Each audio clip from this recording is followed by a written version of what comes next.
Les mots me manquent pour remercier les partenaires Casa for Life.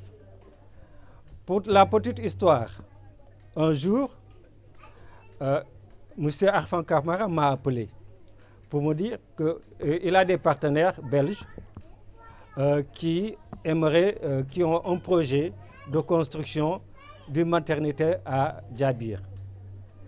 Je n'en revenais pas parce que, comme on dit toujours, quelqu'un qui cherche la pénombre et c'est la nuit qui tombe.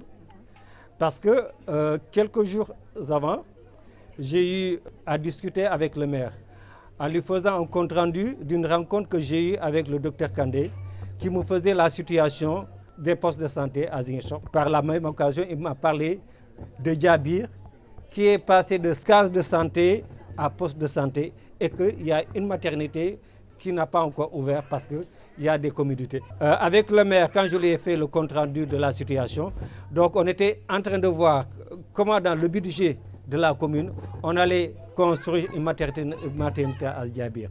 Donc quand Arfan m'a annoncé le projet de Casa for Life, j'ai dit que c'est une aubaine. Ce que j'ai beaucoup apprécié avec les partenaires de Casa for Life, on a fait un travail inclusif.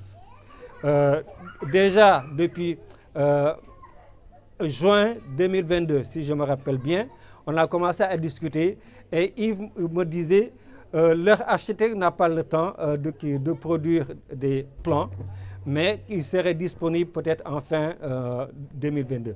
Je dis, je vais voir avec nos services comment proposer un plan. Et c'est de là qu'on a proposé un plan pour la maternité, qu'on a soumis à leur architecte et de discussion en discussion, on est arrivé à un plan définitif qui est celui-là. 14 mai 2023, c'était le premier jour de l'implantation avec le maçon ici. Eux, ils étaient en Belgique, j'étais là avec Arfan et il fallait trouver des points, mettre tel point à tel niveau, faire des mètres. On a fait le tracé de la maternité.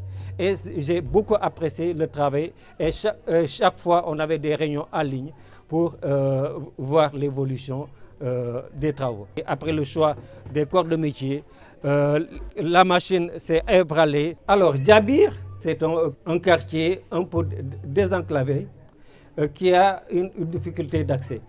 Et le maire, dès qu'il est arrivé, sa philosophie, c'est de permettre à toutes les populations de Ziguinchor d'avoir le même accès aux soins de santé, même accès à l'école, même accès, donc que tous les citoyens de Ziguinchor soient traités à égale dignité. C'est pour cela qu'il avait un choix particulier pour les quartiers périphériques pour leur permettre d'être au même niveau que les autres quartiers. Donc c'est pour cela.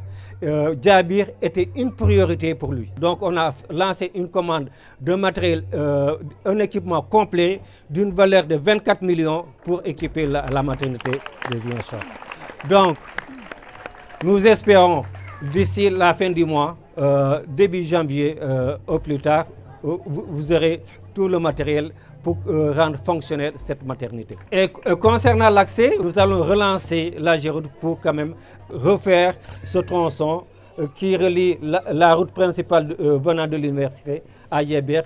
Par la suite, à l'intérieur, comment aménager les voies parce qu'au niveau, pendant l'hivernage, on a une difficulté d'accès à Djabir.